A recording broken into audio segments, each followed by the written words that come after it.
Hello, welcome again. तो इससे पहली जो वीडियो है वो किसी सरकमटेंसेस की वजह से वहीं पर रुक गई थी, कट हो गई थी।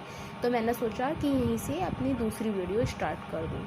तो हम किस चीज़ के बारे में पढ़ रहे थे? हमने अवधान या ध्यान का अर्थ पढ़ लिया था और उसकी 2-3 परिभाषाएं देख ली थी।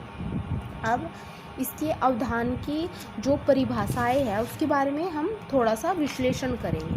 तो अवधान क्या है? एक प्रक्रिया है।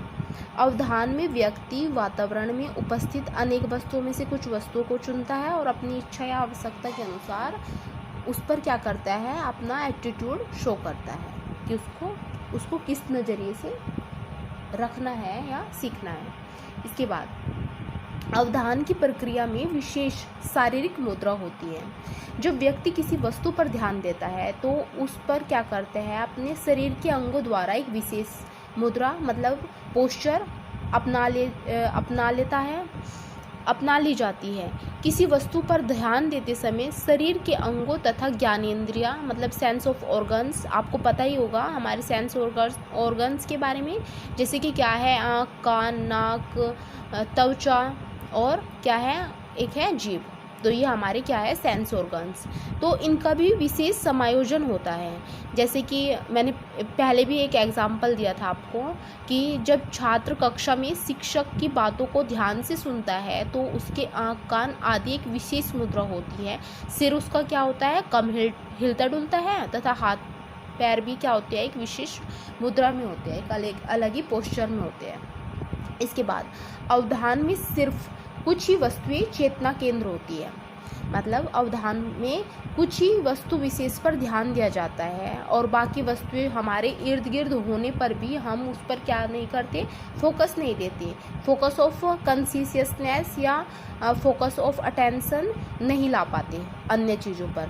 केवल वही वस्तुएं क्या होती है, केंद्र में आती है जिसमें हमारी अभिरुचि अधिक होती है। अगर आपको क्लास में, अपने स्टडी रूम में या क्लास में आपको पढ़ना है तो आपका ध्यान बुक पर ही होगा, न केवल आपकी अदर एक्टिविटीज़ पर। इसके बाद अवधान का स्वरूप प्रेरणात्मक है।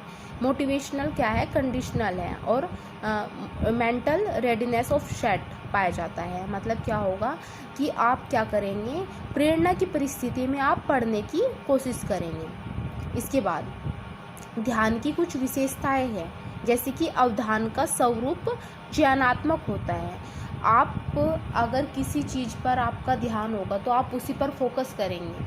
फॉर एग्ज़ाम्पल, आपको मार्केट में आपको बुक्स लेने जाना है तो आपका जो ध्यान होगा मार्केट में क्या होगा, बुक की दुकान पर होगा जहाँ पर आपको बुक खरीदनी है, न कि अन्य किसी दुकान पर। तो ये क्या है, अवधान का स्वरूप क्या होता है, चयनात्मक होता है। इसके बाद मानसिक क्रिया, किसी वस्तु या उद्देश्य का अवधान केंद्रित करने की क्रिया मस्तिष्क द्वारा संपन्न होती है। मानसिक क्रिया की सक्रियता के लिए आवश्यक है कि वस्तु अथवा ज्ञान का उद्देश्य स्पष्ट हो और अस्पष्टता में मानसिक क्रिया में सक्रियता नहीं होगी। मतलब कि जब आपका माइंड फोकस होगा किसी चीज़ के लिए तो ही आप उस कार्य को कर पाएंगे। और अगर फोकस नहीं होगा, अगर आपका अपनी स्टडी में फोकस नहीं होगा तो आप उस चीज़ पर अपना ध्यान भी केंद्रित नहीं कर पाएंगे। इसके बाद अस्थिरता। अस्थिरता क्या होता है कि अवधान की एक प्रमुख विशेषता उसका स्थिर होना होता है। लेकिन अगर जब आप स्थिर नहीं होंगे तो आप क्या करोगे, आप इधर उधर, आपका मन क्या होगा, इधर उधर भटकता रहेगा मन। और मन क्या होता है, चंचल होता है, मन में चंचलता पाई जाती है। तो यही क्या है, अस्थिरता है। तो ध्यान के लिए क्या होना जरूरी है, स्थिरता का होना जरूरी है, न कि अस्थिरता का। इसके बाद प्रयोजनशीलता। आपको अगर आपका कुछ प्रयोजन है तभी आप किसी चीज़ पर अपना ध्यान लगा पाएंगे। अगर आपका किसी चीज़ में स्वार्थ निहित है तो ही आप उस चीज़ पर अपना अटेंशन रख पाएंगे, अटेंशन। और यही क्या है, प्रयोजनशीलता है कि आपका कुछ ना कुछ इस चीज़ में क्या है, प्रयोजन है। ध्यान का जो क्षेत्र है वो सीमित होता है।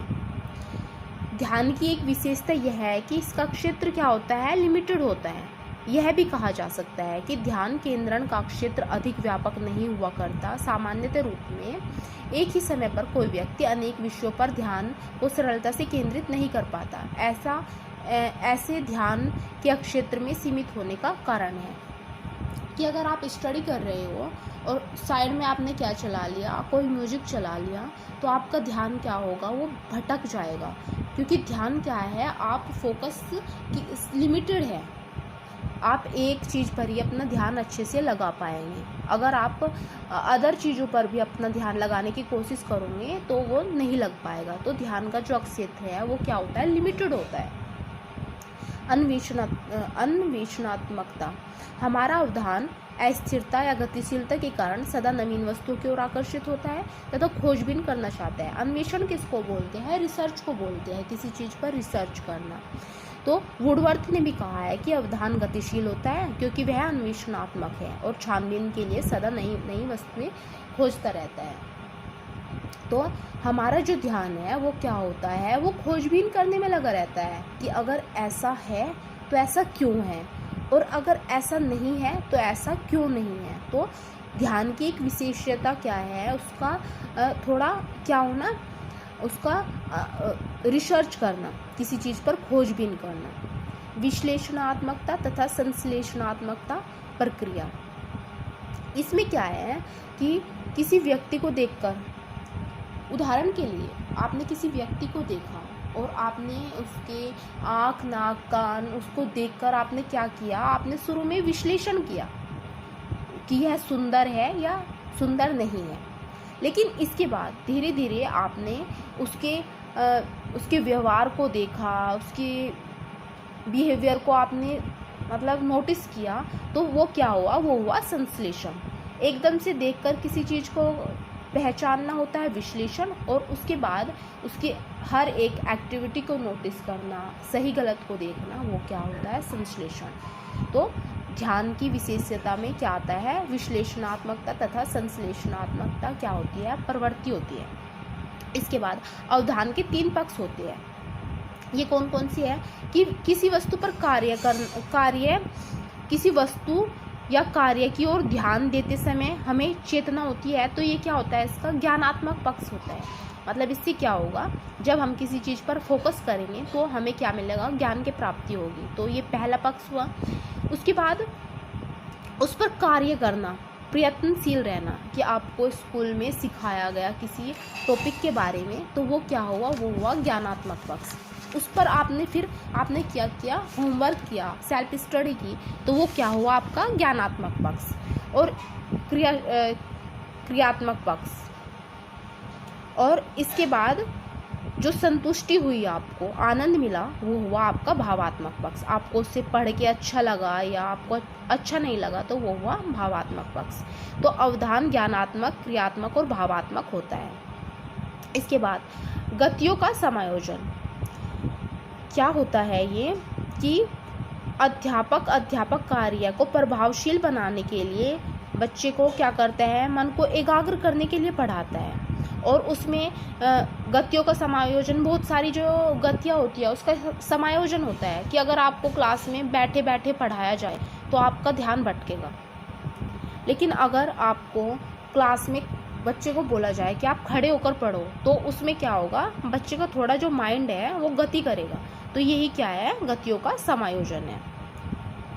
इसके बाद अवधान में विभाजन का भी गुण होता है। अवधान में क्या होता है, हमारा माइंड डाइवर्ट होता है। जो मैंने पहले एग्जांपल दिया था कि एक साइड आप पढ़ने बैठे और दूसरी साइड आपने कोई म्यूजिक सिस्टम चला लिया, तो इसमें क्या होता है, आपका जो अवधान होता है, ध्यान होता है, उसमें विभाजन का गुण भी होता है, बंटने का, ध्यान बंट जाता है। तो आज हम यही करेंगे और नेक्स्ट वीडियो में हम ध्यान के प्रकार के बारे में पढ़ेंगे, ध्यान का प्रकार, और एक आपका शॉर्ट क्वेश्चन है वो करेंगे। तो इस लेसन में मैंने आपको 2 लॉन्ग क्वेश्चन कराए, जो दूसरा लॉन्ग क्वेश्चन है ये अभी कंप्लीट नहीं हुआ, एक मैं नेक्स्ट वीडियो में करा दूंगी, और एक या 2 शॉर्ट क्वेश्चन करेंगे। तो आई होप आपको वीडियो अच्छी लगी होगी और आप इसको अच्छे से आप इसके नोट्स बनाएंगे, इसको याद करेंगे, और अगर कुछ समझ में नहीं आया तो आप इसको मुझसे दोबारा से पूछ लेना, कमेंट बॉक्स में आप अपने क्वेश्चन लिख देना। और अगर वीडियो अच्छी लगी हो तो वीडियो को लाइक करना, चैनल को सब्सक्राइब करना। अब मिलते हैं अपनी नेक्स्ट वीडियो में। Thank you. जय हिंद, जय भारत।